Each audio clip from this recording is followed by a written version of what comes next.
Well, here we are. Podcast, what is this, number 11. Now, we've had enough of the microphone thing and ordering different ones and trying. I mean, it just is, it's amazing. Now, this is for Apple. We know that it is. And if I don't have this right here, if I even get it down here on my lapel, the volume changes, and I am so tired of people saying I can't hardly hear it, or could you turn up the volume a little bit? So we will make sure that the volume is inside. I put the microphone inside my mouth. I want this to turn out. Now, this is unscripted. I thought I don't need to be bound by that. I mean, I realize it's a good idea to collect your thoughts, and I also know that people will usually have an outline or some format of their speech when they're giving one, or a lecture presentation, at least in outline form, so that they're kind of remember what they want to say. But I've been through so much with patients through the years, and my ideas come flooding in, and I know that as long as I'm dwelling within with God in my heart, that things will come out the way they need to come out. And so this one is no script. This is just unhinged here, Marvin. This is just me. I didn't really think too much about it. I do know what I want to talk about, but we'll just kind of let it flow and let it go and see how it turns out. I remember as a child, and I've shared this with many of you. It's in the book, My Letter to God. Oh, one thing I do need to remember is tell you to subscribe. Got to do that. Got to say subscribe, and push the message. Push if it's meaningful, push it. I mean, this doesn't take much to hit the subscribe button, so do that for me. Because we know that helps push it out there to get more people involved. Otherwise, there really wasn't much of a reason to come just away from Facebook and go on to YouTube. I mean, I have to get some additional followers to push the message that I believe is worth sending. All right, so as a child, I was taught to play the piano with fear. I was punished severely for hitting a wrong note. My mother might let one go by, but if it happened again, it was a spanking for sure. And those were different days. And even my piano teacher had a ruler, and she would hit my hands with it if I hit a wrong note. So I never liked playing Chopin. I didn't, because he was a technical master of his day. And when they would have me play Chopin, I had to have everything just had to be so perfect, and I just had to play. I learned to play, as I've said, out of fear. And I finally got up old enough to rebel against that, and like I said, my father took my back, and so therefore I got out of playing the piano with the element of fear. And I didn't want to become a concert pianist because I learned to play out of fear. And as I've said before, I knew that I recognized something inherently great about Beethoven. Even as much and more for me than Mozart, because I could hear his emotions in his music, and that's why I always loved playing Beethoven. So at the hospital, not many hospitals have a grand piano in the lobby, but the owner does, and it's a very beautiful piano, and I love playing it. And it means a lot to me because I no longer have mine. But I haven't gone back to memorizing songs. I used to have a whole array of songs that I would play. From Bridge Over Troubled Water to Gentle on My Mind, to just all kinds of different variations that I would have melodies, but probably as many as a couple dozen of them. But I wanted to be free and unhinged. I wanted to play what came to my mind, body, spirit, and soul. And people can at the hospital can identify my moods, I think, by different ways that I play. I would eventually like to get back to having that repertoire that I had, but I just haven't gotten the sheet music and printed it out and done that yet, but I think I'll get around to it. But it was nice to be able to express myself and play just what I felt and play with love rather than fear and express that. And so my daughter, she sent me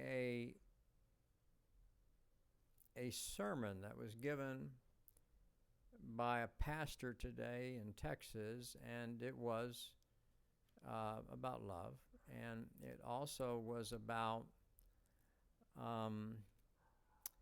how God would seek us out, that we didn't always have to go running to try to find God, that God would come to find us by the story of Adam and Eve, that they hid from God. He didn't hide from them. They hid when they transgressed. And then God came looking. And I think that the pastor's message was like, look, if you haven't heard about Christ and his message, God will find a way to get it to you. Because people, I guess, wonder, about eternity and salvation and which way is the right way, and do you have to do it this way or another way? And actually, it creates a lot of anxiety and confusion.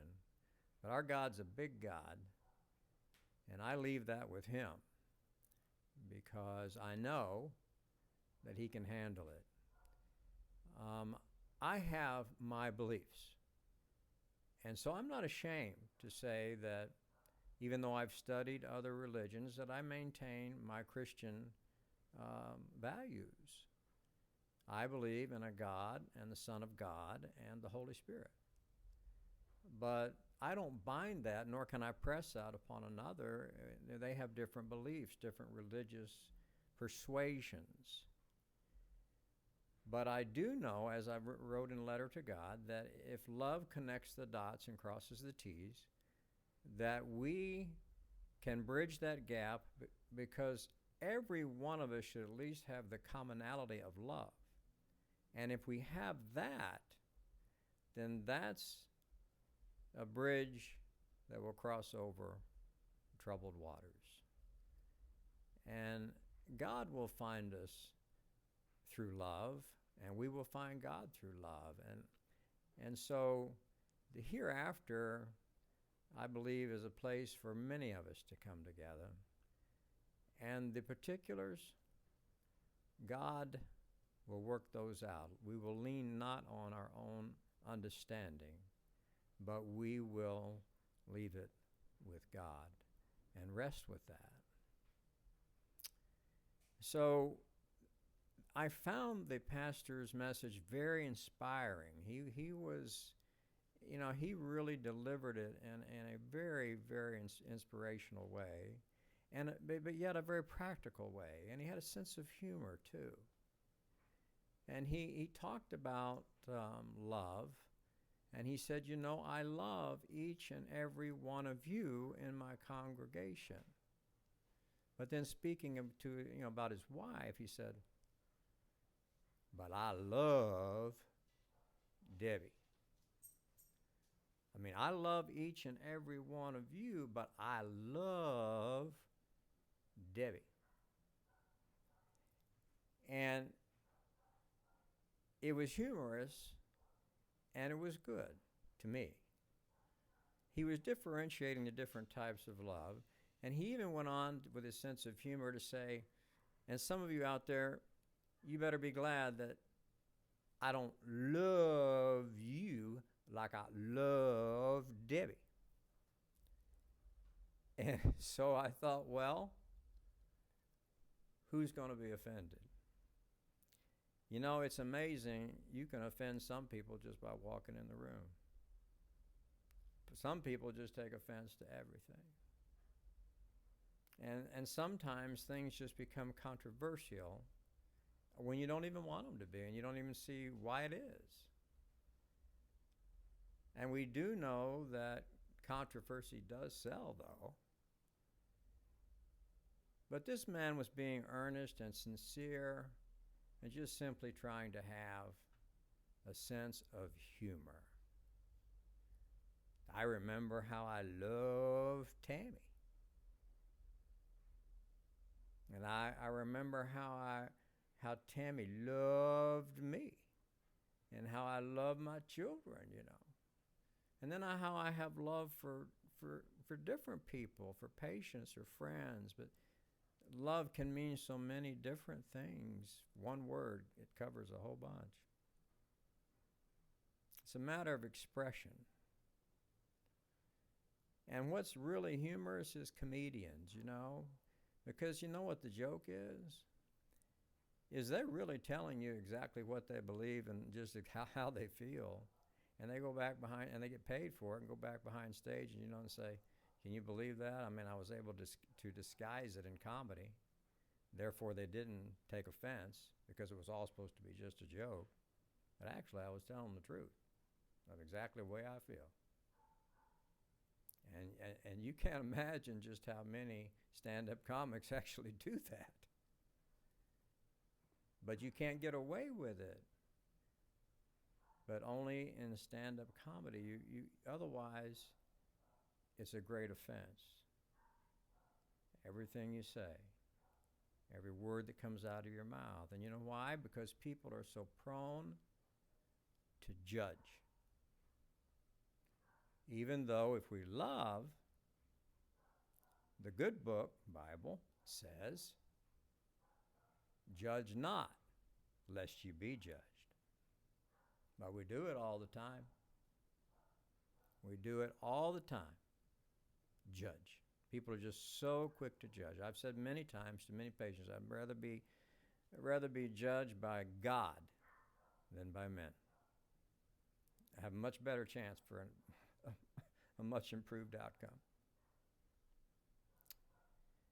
So I appreciated the message today. You know why? Because it was real. The man was real. He was letting you know that though he was conversing about the Word of God, he was real. He was human. He wasn't trying to be pompous. He wasn't arrogant. He was just real. And I think that that's what we should be. We should aspire to that, to be real. Many of my patients say that they love coming to see me because they know that I'm real and that I really care and that I really love or that I really have genuine concern.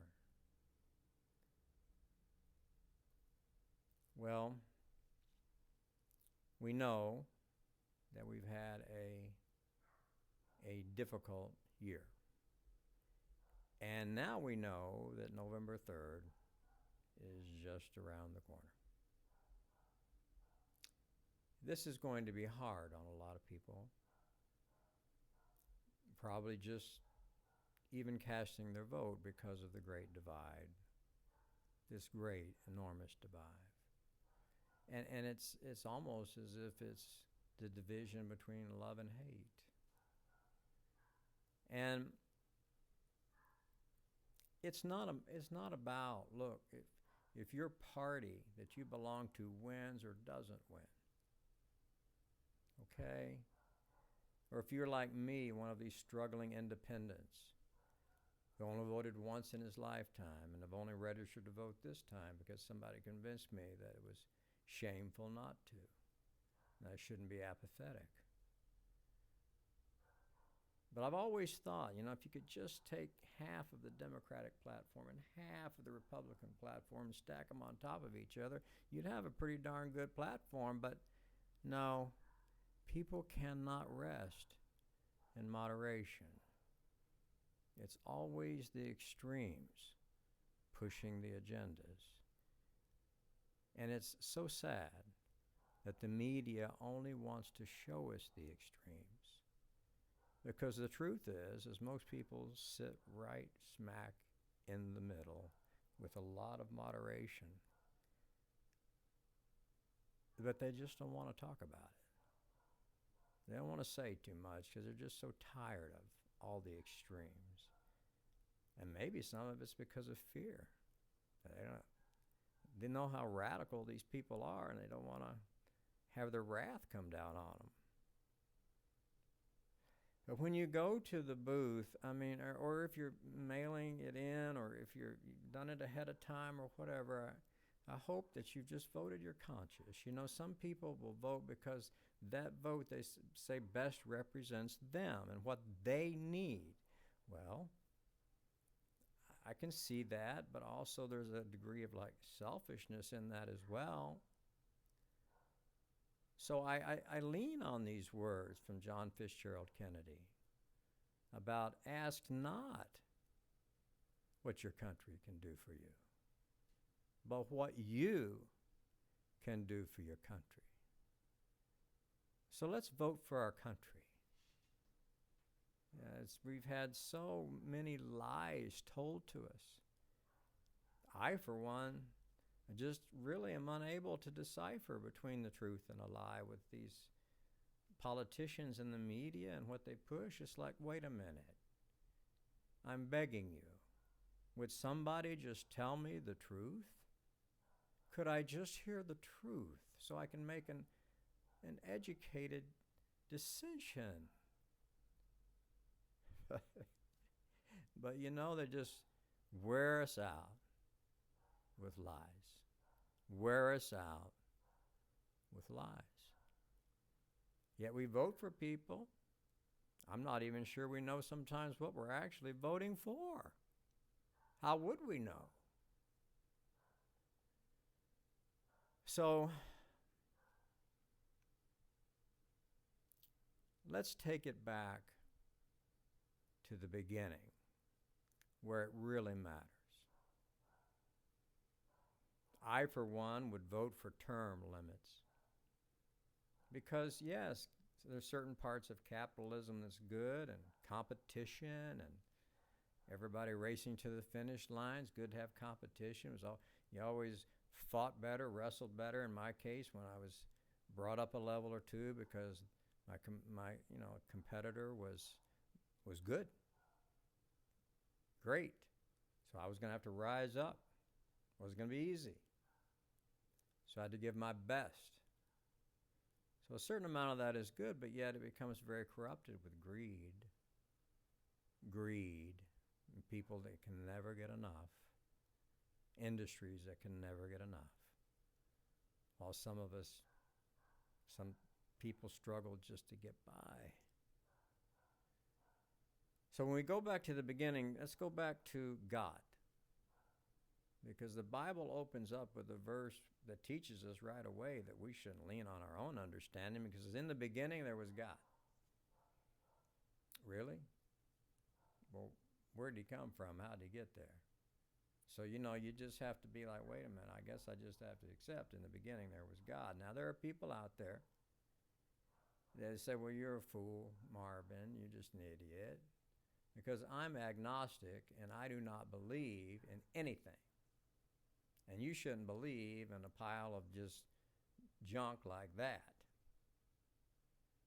All right. I have to respect their right to believe what they want. So an agnostic says they believe in nothing. Well, is nothing something? Is something nothing? Surely they must believe in something. Like maybe the bed is real or the couch is real. So is it really nothing? But I'll give them whatever they say. That I never have really quite understood that one, to be quite honest. But then there are others that are like, look, I'm an atheist. There is no God. All right. Okay, that's your right to believe that. But you got a heck of a lot more faith than what I got, because billions of years and some explosion, and here we are. I mean, I just, I don't know that I have enough faith for that one. So, but they have the right. So I choose to believe in a God, a creator. I don't know how he got there, but you know what? He'll tell me when I see him, all right? But he is not on a term limit. It's eternal. He's on the throne forever. He's been there and he's going to stay there. And so whatever happens in our little world on November the 3rd of this year, God is still on the throne. So whether people feel victorious or whether they feel cheated or depleted or disillusioned, or whether they even want to express hate over love, they can't accept the outcome, either which way it goes, God is still in charge. God rules this world. Now we know, for those of us that believe in God, that we can't escape that there's a fallen angel around here, Lucifer. And he sure wreaks havoc on people, especially those that try to draw closer into God. I've felt that. But in the end, God takes the day. He wins the wars. So our day for judgment, each one of ours, will come. So what happens on November the 3rd? We need to allow it to be and be peaceful with it and not resort to violence and know that God is on his throne and God is in control. And we are one nation under God. We need to get back to the basics. We need to be able to let this be an opportunity to come together, not continuing to be fed by these untruths that cause such great division. I can tell you that it wouldn't, for me, if I could be president, I would want people to love, and I would be determined to try to drive out hate. And I believe that I would have a lot of temptations to be sending in the military and National Guard to wipe out hatred, whether it be inner city gangs or whether it be some special sect of white supremacist group or any other racial type of problem that's going on, that these people just can't give it up. They won't love. They just want to hate. Be like, you know what? Then you can just go hate in prison. If that's not good enough for you, then we'll just hit the go button right now, and you just people are coming for your little group, and we're going to take care of this. And I'd have to hit that right away, because there's no doubt in my mind somebody that was trying to do that much good would probably join the same groups as those that have tried to do that much good before them, like Abe, who got shot, and JFK and Bobby, who got shot, and Martin Luther King Jr., who got shot,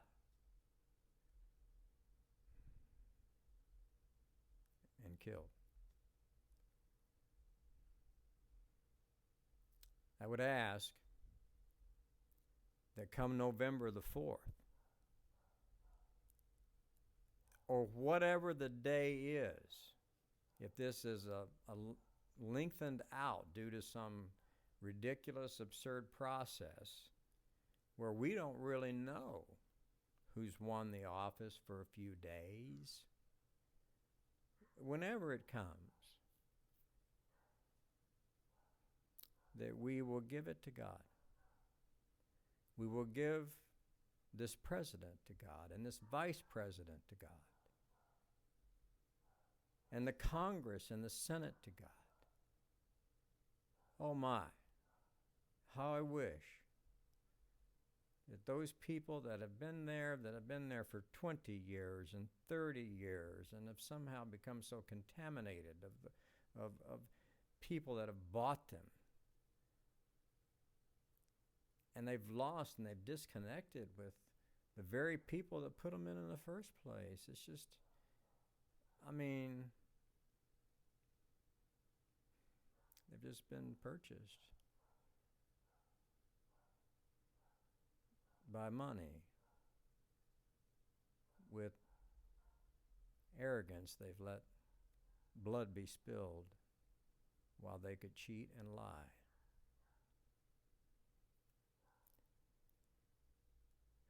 But how I wish that they would return to love and to God. For me, Christ sits at the right hand of God. And He purchased me on that cross.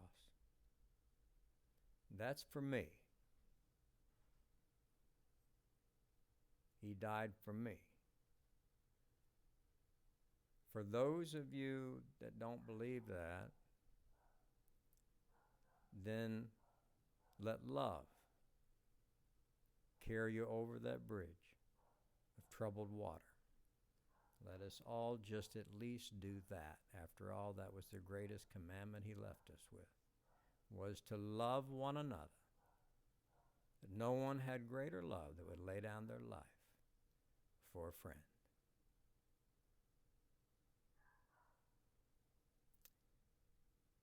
Please subscribe.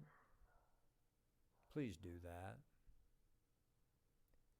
And know that I have made mistakes. I'm human. But for all those friends and family and patience through the years, I love more than I hated. I could have swallowed and retained the bitter root.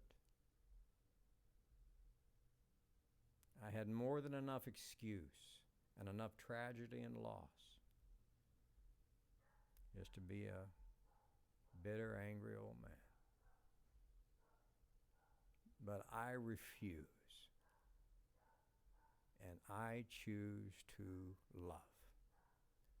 And I love you. And I'm asking you to do the same for your neighbors, friends, and family, and for the United States of America. Thank you, and good night.